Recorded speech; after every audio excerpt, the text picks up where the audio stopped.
What's going on, guys? Ron Parita here from Techno Buffalo, and over the last 1 to 2 years, we've seen PC manufacturers really stepping up their game. From Dell to Lenovo to Microsoft themselves, we've seen awesome products in terms of hardware. HP has also been one of those companies, and today I wanted to talk about their Spectre x360. To let you guys know how it stacks up against the competition and to see if it's worth taking a look at.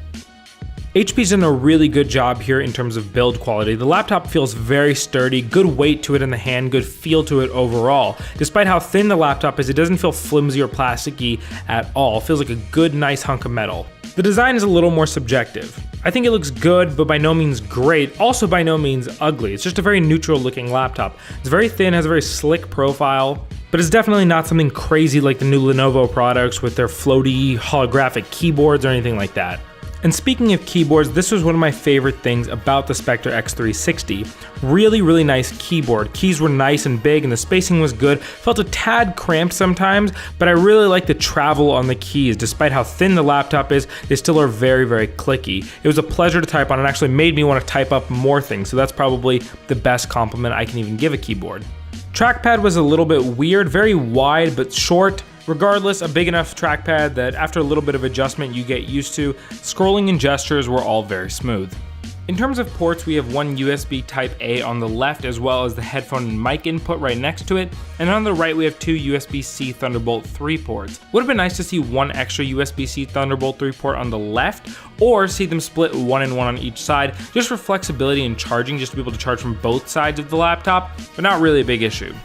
And speaking of charging, the battery life on the Spectre x360 was slightly below average in my usage. I was getting about 5 to 7 hours of good usage time. That was with a combination of document creation, web browsing, watching Netflix, and then a little bit of video editing, some slightly heavier stuff on the side.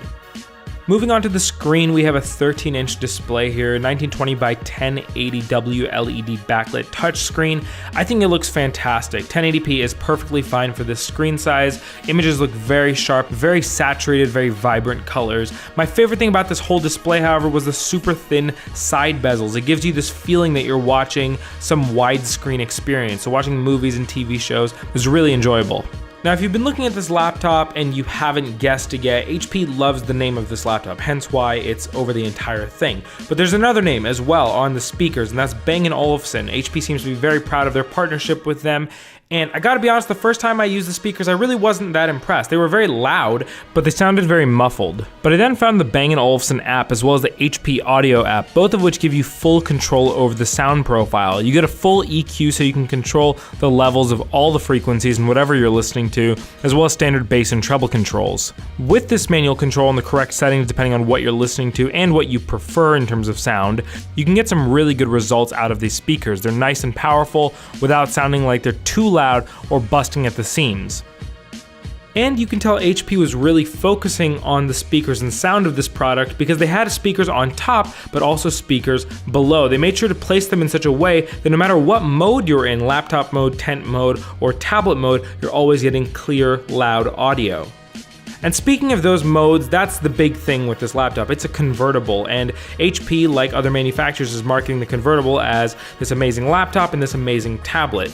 In my experience of using and reviewing convertibles, I've come to the conclusion that as of now, and this can obviously change in the future, the perfect laptop doesn't make the perfect tablet, and the perfect tablet does not make the perfect laptop. The Spectre x360 is no different. It is a much better laptop, in my opinion, than it is a tablet, and there's two big reasons for this. When you flip it back and use it in tablet mode, it makes for a very thick tablet because you have two parts to it. You have the keyboard base and you have the screen. Also, having that keyboard flipped back, even though it's turned off, you're still sitting there pressing the keys while you're holding it in tablet mode. It just doesn't feel as secure and as pleasurable to use as a dedicated tablet would. That being said, I don't think it's really fair to complain about it because as a feature, it doesn't take away from the device being a good laptop at all. It's just more of an additional thing if you want to use it. Moving on to performance, we ran some Geekbench tests and got a single core score of 4,037 and a multi-core score of 8,036. We also ran an OpenCL test and got an OpenCL score of 19,107. So you guys can go see how that compares and contrasts against other computers that are priced similarly or whatever you may be using at the moment. From what we saw, this is about on par with things like the MacBook Air, which the Spectre is clearly competing with, and the Spectre actually came out quite a bit faster on some of those tests.